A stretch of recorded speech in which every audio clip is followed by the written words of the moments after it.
I'm with Kristel Lechurt, and we're here in Betsaho. Kristel, are you from here originally? No, I'm originally from the Netherlands, from Holland. And why did you come here to the Holy Land? The first time I came here was in 2005 or 6, and that was because in Holland I met a group of Israeli activists against the wall. That was when just they were starting to build the wall, and they were called the anarchists against the wall.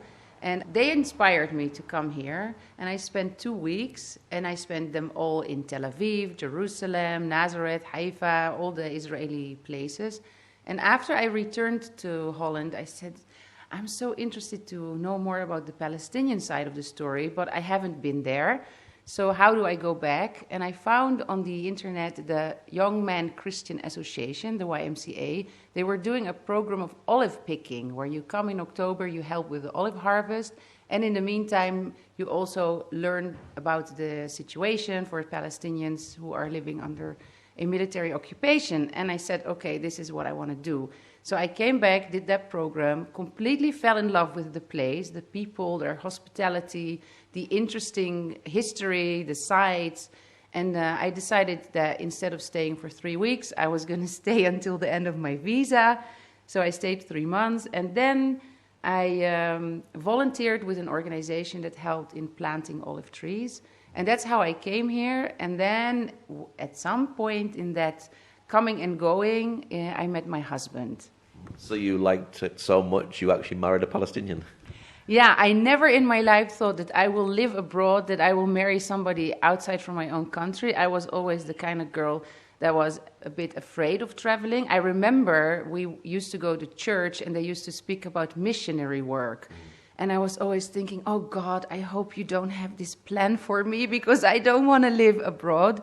And then it just happened in this way that you go somewhere without a plan, and then there is a plan for you. So I'm here since 2013. We are married, so 8 years already.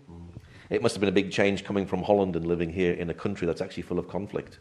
Yeah, especially that Holland is a country where it's pretty peaceful, pretty easy. They always say that children growing up in Holland are some of the happiest children.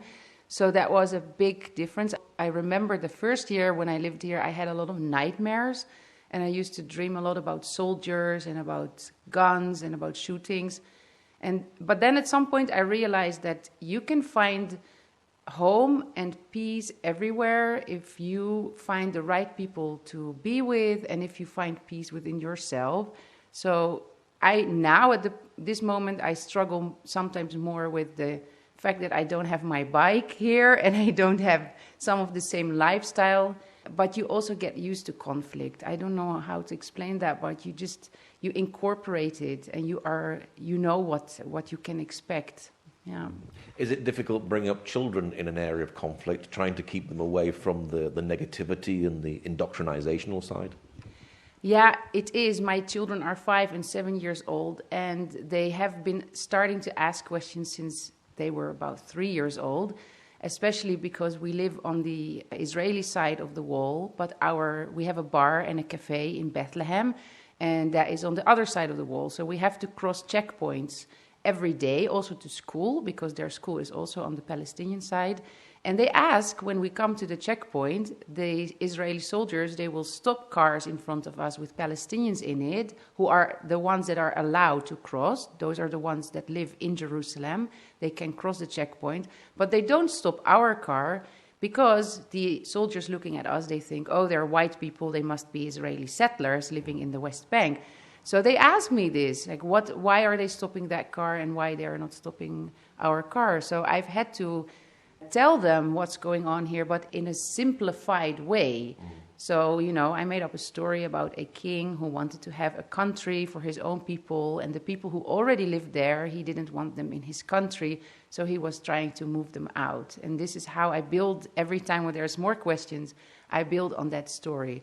And definitely we don't want to teach our children hatred, but my daughter already, she's very afraid of soldiers. And even when we are in Jerusalem and we go to the playground, she would sometimes say, oh, Mom, let's not play there. These are Israelis. Maybe they have weapons. So it's not something that we are teaching them. It's something that they see and that as children they incorporate also because it's the reality. Is it easy crossing from the Israeli side into the Palestinian side? So for us, it is not that difficult because there are different types of checkpoints, and there are checkpoints that are on roads that lead towards the Israeli settlements. And if we take those checkpoints, they think that we are settlers, so they let us pass easily. For my husband, for example, it's different because what happens on the checkpoints is racial profiling. So they see my husband who has a darker skin and who looks more like Arab. So they will stop him and they will ask him, and he will have to show his identity card. Then they will see that he is allowed to cross. And my children, they notice also this, that when we are with mom, we can cross the checkpoint easily. When we are with dad, they stop us. So we have had to talk about white privilege also here. Now, you just started Stories from Palestine. Tell us a bit about that. Stories from Palestine is a podcast that has a new episode every Monday. And I started it in August because I'm studying the tour guide program at the Bethlehem Bible College. It's a 2-year program, and that would give me eventually the license to be a tour guide here. And of course, last year we were hit by this pandemic, and then all tourism stopped, and there was nobody to practice with. And I also realized that I have a lot of students who are studying with me, Palestinians, who do not have the experience of making what you learn as facts and details into a story. And I worked as a tour guide for a long time. I have this experience, and I'm actually also teaching them the ethics of tour guiding and the practical aspects of tour guiding. So what I started doing is that I started recording from what we were learning little stories and sharing it with them on WhatsApp. And at some point I thought, wouldn't it be nice to share these stories with a larger audience? And then I started looking into podcasting. And since August, I produce weekly a podcast that would be related to something historical, something about the cultural heritage, could be music or sports or things that are happening in Palestine, so that all those people who cannot come as tourists to visit Palestine at the moment can still have sort of a virtual tour. Wow. And what sort of people do you interview? I've had a very different people that I've talked to. For example, people who are knowledgeable about a certain subject or about a certain place. The most recent episode was about Jaffa, for example, and I had a history teacher from Jaffa, and he's also a tour guide. But I've also had somebody who knows everything about the olive culture, the olive trees, and then somebody who set up the Right to Movement, which is a sports group. I talked to musicians about their instruments, the ney and the oud, for example, and the kanun, and then they talk about the instruments, and you also hear the instruments in the episode. So there is a lot of different people that I talk to, artists, a woman who is the founder of the Heirloom Seed Library, Vivian Sansour, and a woman who has a yoga center. So for me, it's important that it is something that inspires other people, that would make them want to come visit Palestine, and that will also give another idea about Palestinians, because so often we hear about Palestinians only in a negative context, in a context of war, of conflict, of killing, of mourning. But there is life here. There are people here with hobbies, people with knowledge, people with understanding, and these often don't get a platform. So did you start this during the coronavirus?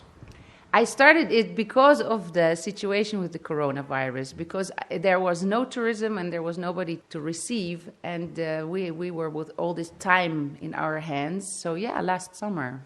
Are you recording a history of life here today in the Holy Land? I think if you would listen to all the episodes, you would definitely have an overview of the history.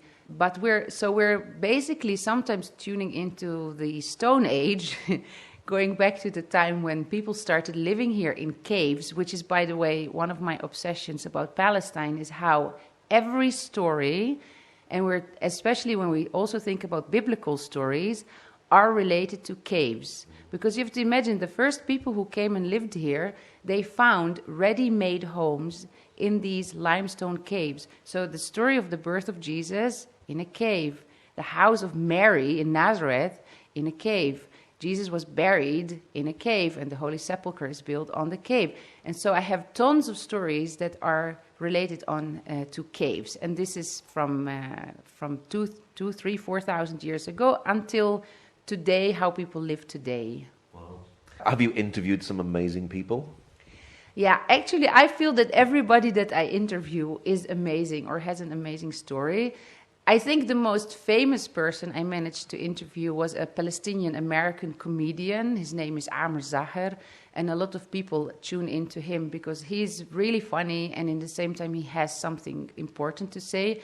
So maybe it was the 4th episode, and I just took this courage to write to him and say, can I do an interview with you? I didn't think he would say yes, and then he did. So that was really, for me, maybe the most exciting moment. But otherwise, I think that all the people I speak to, they have a really good message. I think Palestinians generally, because of the situation they live in, under military occupation, with a lot of restrictions, no freedom of movement, but they are so resilient. And I've never heard a Palestinian saying anything negative or that they are drowning in their misery. They're always picking themselves up and thinking of ways, being creative, being flexible. So, yeah, I can see that in all my guests. Have you gotten any stories about the coronavirus and how it's affected the people here? Yeah, I think that in every interview that we've done, almost every interview, there has been something related to how people had to adapt again to that situation. So when we talk, for example, about the yoga center, they've had to close because they couldn't possibly do the yoga practices. And then she told us that she started to work also on an application to have yoga and meditation for Palestinians in Arabic, in an application that you can download in your phone. So we see that a lot of the people as people all around the world have had to adapt the right to movement. They used to have this yearly marathon in March where people from all over the world came and run with a message, which is that in Palestine you cannot run a marathon, the normal 42K distance, in Bethlehem, because you will always at some point hit the wall, a checkpoint, a bypass road is only for Israeli settlers. So they've had to do the same stretch of 21K twice. And this is a story that people always wanted to bring out to the world, that we do not have the freedom of movement. And this year also, coronavirus, no, it wasn't possible to do it. But what they actually did was that they had a lot of people from all over the world joining in an event where they would run together, not together physically, but everybody would run a certain distance, and then all calculated together, the distance would be the distance of the wall. The wall that Israel built is about 30 kilometers long. So everybody did a part of that distance. Again, it is a very good way to create awareness. Who is your audience for the stories from Palestine? I've noticed that in my audience, I have definitely people who know me, who've been here before and who miss Palestine, and they are listening to the stories and remembering things that they saw and done here. And then there are people who tune in because they are Palestinians themselves and they live in the diaspora. Their family has had to leave in 1948 when the State of Israel was created and they were made refugees. And so we are talking about third generation sometimes. They want to reconnect to the country of their parents. And I even have a man who wrote me an email and told me that I am a religious Jew and I'm a Zionist. I come from a different narrative than you, but I'm listening to your stories with much interest because I'm open to learn about the other narrative. So that was something interesting for me, that there is actually a Zionist listening to my podcast, trying to understand what Palestinians are going through. Wow. When people listen, can they get a deeper understanding of the Palestinian life, culture, and history? Yeah, that's absolutely what I'm trying to do. And I think that they will understand more about the history in the history episodes, and they will understand more about the daily life when they listen to the other episodes. That's why I'm trying to always mingle that and not to have it only about history or only about today. So absolutely, if you listen every week on Monday, there is a new episode. You can understand so much about Palestine, and there is never, I'm not running short of topics. There is so much to learn about this country because we are talking about the history that goes back to at least 3,000-4,000 years before Christ that we know the written history. And from before that, there are archaeological findings. And so many people have crossed this area. This area is the land bridge between Europe, between the Asian continent and the African continent. It was always important for every empire to control this region. So we've seen empires coming and going, different rulers. But the people who live here, the native people of Palestine, who call themselves Palestinians, they are the ones who carry that long tradition with them. Why do you do what you do? I do it because I love talking about Palestine, because I love this country and I love the hospitality of the people. Generally, I love talking because I am a tour guide. I was a tour guide before I started studying here. And I think that it is a great way to share your own knowledge and to inspire other people. What's your hope for the future for the program? For the podcast, I really hope that I will reach more and more people, and so that I will create a certain awareness and then inform people better about Palestine. I feel there is a disbalance in what people know about Palestinians. And I hope that a lot of people will be inspired at some point when the world opens up again to come and visit, because Palestinians deserve tourism just as much as Israelis do.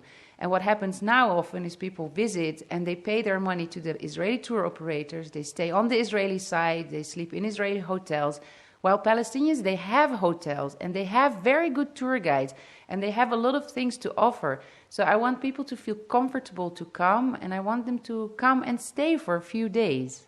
And it's safe to come as well, isn't it?